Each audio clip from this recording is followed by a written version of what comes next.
আমি যে রাসূলকে ভালোবাসি এই কথার প্রমাণ আমি আজ পর্যন্ত দিতে পারি নাই। আল্লাহ, আমি একজন প্রতিবন্ধী সাহাবী, কাব ইবনে আশরাফকে হত্যা করে আমি আশিক রাসূলের পরিচয় দিতে চাই। আল্লাহু আকবার বলে।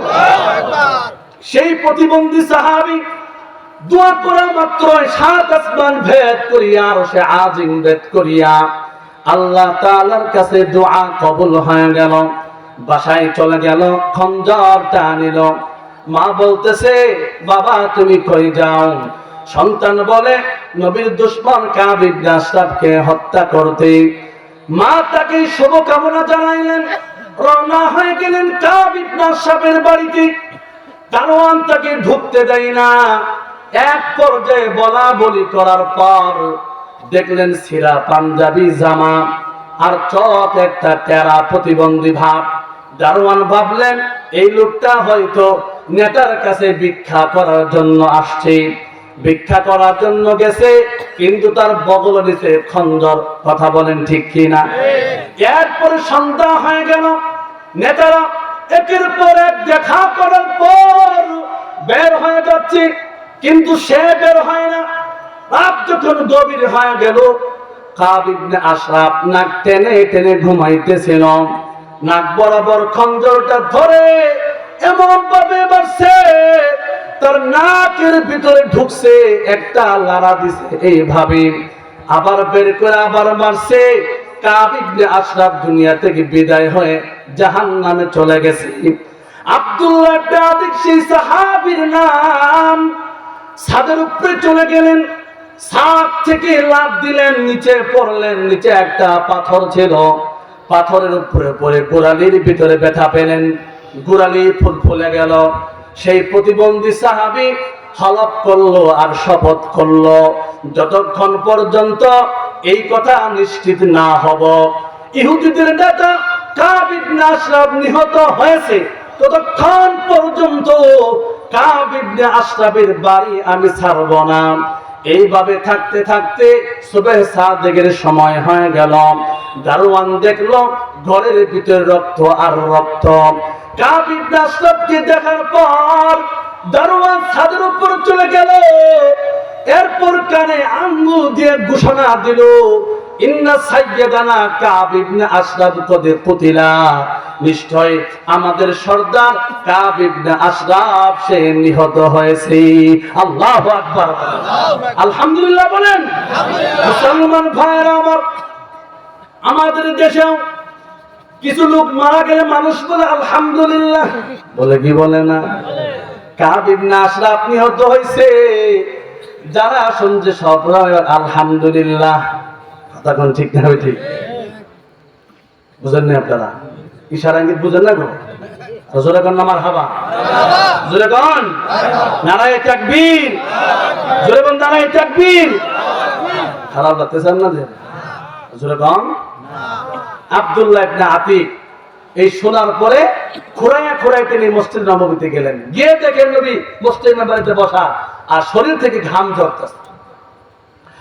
আব্দুল্লাহ ইবনে আতিক চিন্তা করলেন হয়তো ওহী নাজিল হচ্ছে, এই জন্য পয়গম্বর ঘামতেছে। হ্যাঁ, ওহী নাজিল হওয়া শেষ হয়ে গেল। আল্লাহ রাসূল বলেন কাব ইবনে আশরাফ নিহত হয়েছে, আর এই কাম করেছে তার নাম আব্দুল্লাহ ইবনে আতিক। আল্লাহু আকবার বলেন। আব্দুল্লাহ ইবনে আতিক এই কথা বলে নাই যে আমি হত্যা করেছি। সে তাকে হত্যা করে মসজিদে নববীতে ঢুকতে দেরি ওহী নাজিলের মাধ্যমে আল্লাহ পাক রব্বুল আলামিন জানিয়ে দিয়েছেন কাব ইবনে আশরাফ দুনিয়া থেকে বিদায় হয়ে গিয়েছে। কথা বলেন ঠিক না ঠিক? আব্দুল্লাহ ইবনে আতিক জিজ্ঞাসা করলেন তোমার পায়ে কি হয়েছে? রাসূল তাকে হত্যা করে নিচে নামছি, পাথরের আঘাতে আমার পায়ে পা ফুলে গেছে। রাসূল একটু থুতু মেখে দিলেন, লাগিয়ে দিলেন। আব্দুল্লাহ ইবনে আতিক বলেন আমার পায়ের ফোলা এমন ভাবে ভালো হয়ে গেল, মনে হচ্ছিল জিন্দেগিতে আমি কোনোদিন কষ্ট নিকালে এখানে ব্যথাই পাই নাই। আল্লাহু আকবার বলেন। এই হলো কাব ইবনে আশরাফ হত্যার ঘটনা। আব্দুল্লাহ ইবনে আতিক রাসূলের জিন্দা থাকা অবস্থায় তার মৃত্যু নিশ্চিত করেছেন। বুখারীর এই হাদিস দ্বারা আমাদের কাছে স্পষ্ট হয়ে গেল যে রাসূলকে নিয়ে কৃত্য করবে, যারা রাসূলকে গালিগালাজ করবেন তাদের সর্বোচ্চ শাস্তি মৃত্যুদণ্ড। কথা বলেন ঠিক না বেঠিক? আসেন ইবনে খাতালের ঘটনা। একজন কাফের ইবনে খাতাল ছিল প্রথমে একজন মুসলমান। আল্লাহ রাসূল তাকে কর আদায় করার জন্য তাকে নিযুক্ত করেছিলেন। তার সাথে একজন দাস দিলেন, একজন আনসারী সাহাবী দিলেন। এই ইবনে খাতাল সে কর আদায় করতে গিয়েছেন। এরপরে ওই দাসীকে বলেছে তুমি মুরগিটা ভুনা করে নিয়ে আসো। দাসী সময় মতো মুরগি ভুনা করে দিতে পারে নাই। ইবনে খাতাল তাকে হত্যা করেছে। হত্যা করার পরে সে মুরতাদ হয়ে গেছে, কাফের হয়ে গিয়েছে। এরপর সে কবিতার মাধ্যমে আল্লাহ এবং তার রাসূলকে নিয়ে কটূক্তি করেছেন, গালিগালাজ করেছেন। যখন মক্কা বিজয় হয়ে গেল, আল্লাহ রাসূল যখন ঢুকলেন মক্কা শরীফে, যখন তিনি লৌহ বর্ণ খুললেন, ফালাম্মা নাসাহু জাআ রাজুলুন, একজন লোক এসে বলেন যে ইন্নাবদা খাতালিন মুতাআল্লিকুন বিআস্তারিল কাবাতি, ইবনে খাতাল সে কাবা শরীফের গিলাফ ধরে বসে আছে। রাসূল বলে ফাকাল উকতুলুহু, কাবা শরীফের গিলাফ ধরে থাকলেও তাকে হত্যা করো। কারণ কাবা শরীফের ভিতরে, হেরামের ভিতরে সব কিছু নিষিদ্ধ। খুন খারাপি, উকুন মারা নিষিদ্ধ, চুল ফেলানো নিষিদ্ধ, হাতের নখ কাটা পর্যন্ত নিষিদ্ধ। সাহাবায়ে কেরাম বললেন ইয়া রাসূলুল্লাহ, সেখানে তো খুন খারাপি নিষিদ্ধ। রাসূল বললেন অল্প সময়ের জন্য সেই বিধান আল্লাহ পাক রব্বুল আলামিন আমার কাছ থেকে তুলে নিয়ে গিয়েছেন, তাকে হত্যা করো। আবু বুরজা, সাদ ইবনে হারেস দুইজন সাহাবী হযরত আসওয়াদ এবং মাকাম ইব্রাহিমের মাঝখানে ফেলে কাবা শরীফের সেই এই কাপড় থেকে টেনে হেঁচড়ে নিয়েছে, সেখানে তাকে হত্যা করেছেন।